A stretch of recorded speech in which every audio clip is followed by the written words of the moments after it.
Jessica పగడాల సహోదరి తన భర్త ప్రవీణ్ పగడాల చనిపోతే కూడా ఎంత చక్కని మాటలు చెప్పిందో. We have to follow the Jesus Christ teaching. యేసుక్రీస్తు బోధలు మనం అనుసరించాలంది.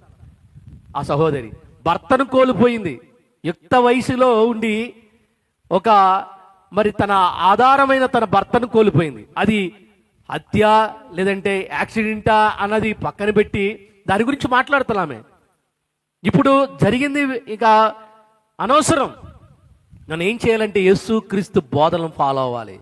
యేసుక్రీస్తు పగ తీర్చుకునేవాడు కాదు. Is not the person to take a revenge అంటుంది.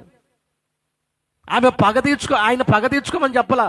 పగ తీర్చుకున్నట నా వంతు అన్నాడు ప్రభు, నా వంతు అన్నాడు. కాబట్టి అందుకే ఆ సహోదరి చక్కటి మాటలే చెప్పింది. మరి ఉద్రేకంతో ఊగిపోతున్నారు చాలామంది, ఆవేశంతో రగిలిపోతున్నారు చాలామంది. ఒక నీతిమంతుని రక్తం చిందించబడింది అక్కడ.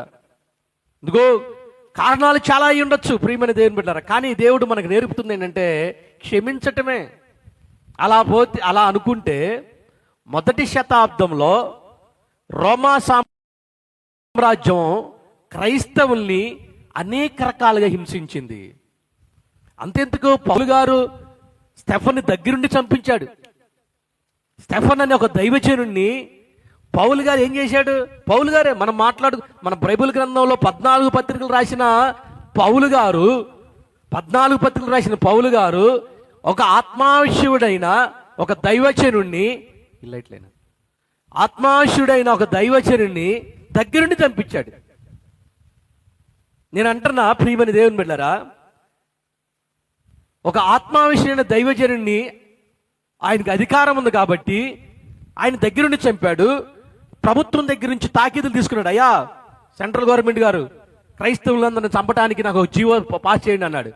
తీసుకున్నాడు జీవో. ఇదిగో మణిపూర్లో క్రైస్తవులు ఎలా చంపారో అలాగే అది అనధికారంగా చంపొచ్చు, అధికారంగా చంపడానికే ఆ రోజుల్లో పౌలు వాళ్ళ దగ్గర నుంచి జీవో పుట్టించాడు.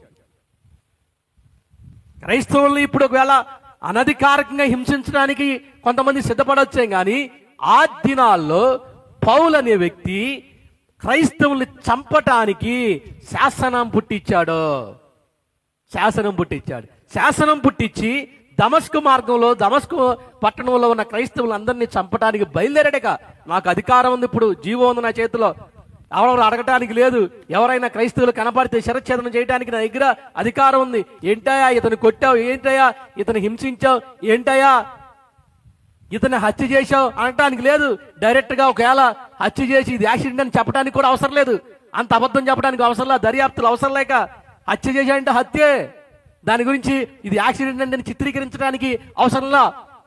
అంతగా పౌలు గారు ఏం చేశాడంటే జీవం తెచ్చుకున్నాడు, అంటే అధికారం తెచ్చేసుకున్నాడు.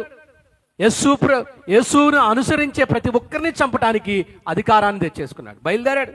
యేసుక్రీస్తు ఎవరైతే క్రైస్తవులు చంపాలని జీవో పుట్టించిన ఆ యొక్క పౌలు గారిని దేవుడు దర్శించాడు.